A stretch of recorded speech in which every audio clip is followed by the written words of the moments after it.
Hi, this is Dr. Gold, and welcome to Personal Finance, the online version for the spring 2015 semester.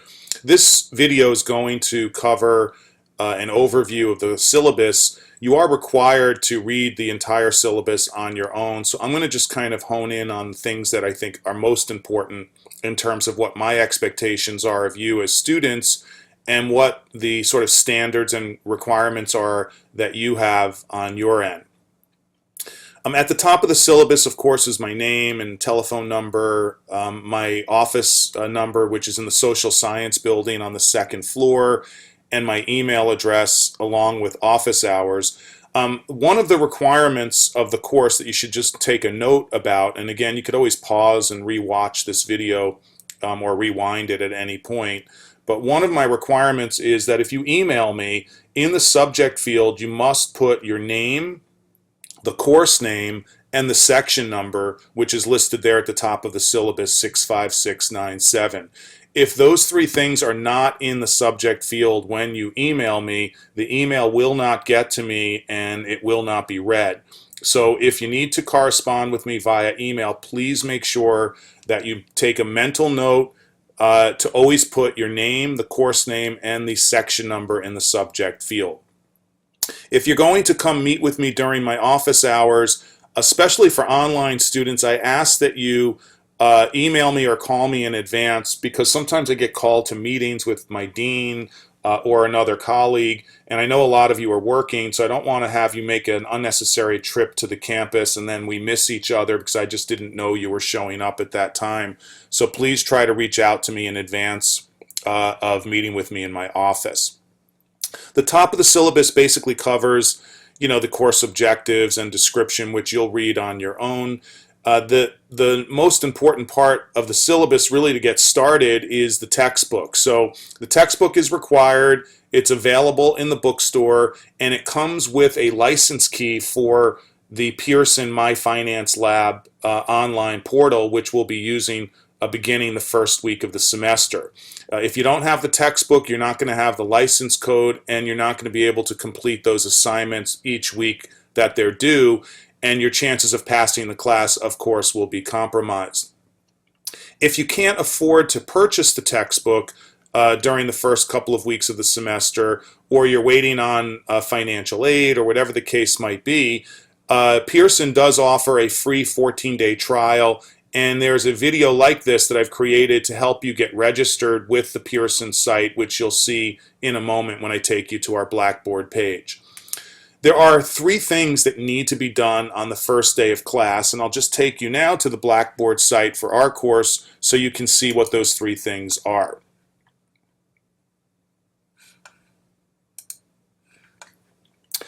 Here's the Blackboard page for our course, and you'll see on the left-hand side where it says Start Here, you must complete these activities on the first day of class. So when you click on that, the first thing is you have to read the syllabus. We're doing a brief overview in this particular video, but make sure you read it in its entirety. Step 2 is register for the Pearson My Finance Lab website, and when you click on that link, you'll see here a video I've created to help talk you through that process and also explain to you about the 14-day free trial that's available to you. The first wave of assignments that we have for the Pearson assignments is Thursday, January 15th. So they come up right away, and if you miss them, there are no makeups for any reason. So you can't say, well, I couldn't get my textbook, and therefore I couldn't do the work that you were requiring, because Pearson offers a free 14-day trial. So you would, I really don't want anybody to miss any point. So just make sure you do this on the first day of class.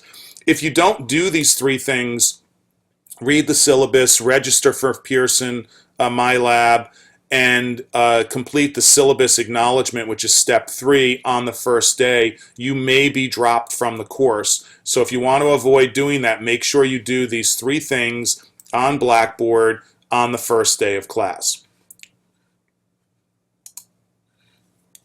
Also within the syllabus, it doesn't specify it here, but it is recommended that you purchase a calculator, a financial calculator that will help you a lot on exams and be able to tabulate a lot of the financial calculations that you'll be responsible for knowing. The grading system is pretty much straightforward. It's a 500-point system broken down across 4 different categories. Category 1 are 2 exams worth 100 points each. These are 50-question exams, multiple choice and true-false questions worth 2 points each. There are weekly module assignments worth 195 points, or 39% of your grade.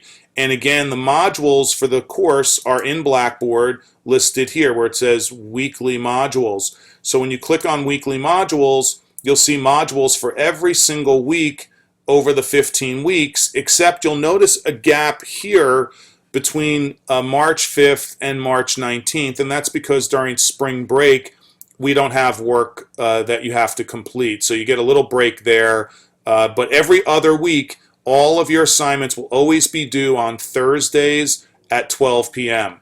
Thursdays at 12 p.m. the whole semester. That's kind of our work week. And 12 p.m., by the way, is lunchtime, not midnight. So don't wait till after midday to start doing your work on January 15th, because those assignments will not be available to you. So make sure you complete everything by noon of every Thursday. The only exception to that rule and what are the exams, which are both on Mondays, and I'll talk about that in a second. But when you click on the modules, each module will take you through the 3 steps that you need to complete for that week. Read the chapter. Sometimes there'll be a video in that folder as well, maybe a PowerPoint file, a weekly check-in assignment. That might be an article you might have to read, a video you might have to watch, and a task you might have to complete. And then step 3 is to connect to My Finance Lab and complete a homework and quiz assignment. I know it might sound like a lot of work for an introductory personal finance class, but I take this stuff very seriously, and I want you to really maximize your learning from this course, because this is really a very, very important class, and I think it can really alter your life in many, many different ways if you embrace the content that is delivered to you through the course.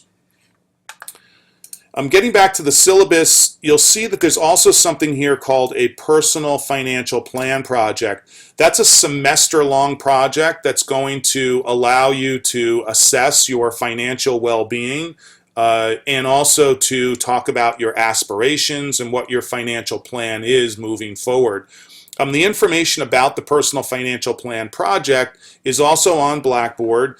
And when you go back to Blackboard, you'll see over here it says Personal Financial Plan Assignment. And when you click on that, it'll give you a link to the actual instructions for the project, templates that you'll be able to use to complete the project, and then resources under here in step 3.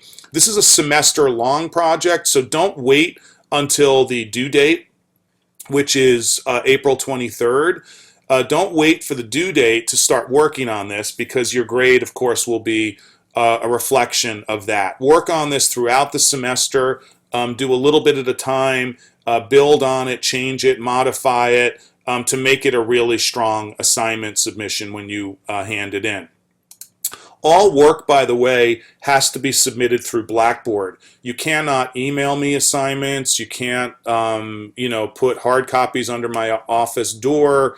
You must submit everything through Blackboard or complete the assignments on My Lab.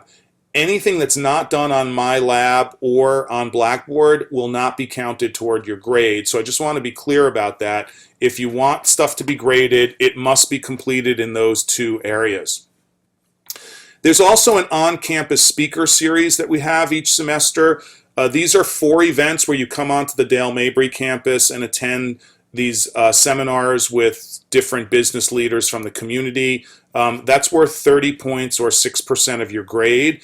If for some reason you cannot attend those workshops because you work or whatever the case might be, there is an alternative writing assignment, which is a 12 to 15 page research paper in substitution of coming on campus for those assignments, for those speaker events. So you have to let me know the first week of the semester via email. Are you going to come to the events, or are you going to do the research paper? The instructions for the research paper are also on Blackboard. Exam 1, as I said, will be on Monday, March 2nd. The exams are the only exception to the Thursday rule. So exam 1, again, Monday, March 2nd, and exam 2, Monday, May 4th. The exams will be available all day on those Mondays, and if for any reason you miss those exams, there are no makeups. So please, please, please make a mental note that you have an exam on Monday, March 2nd and Monday, May 4th, and you complete the exams on those days.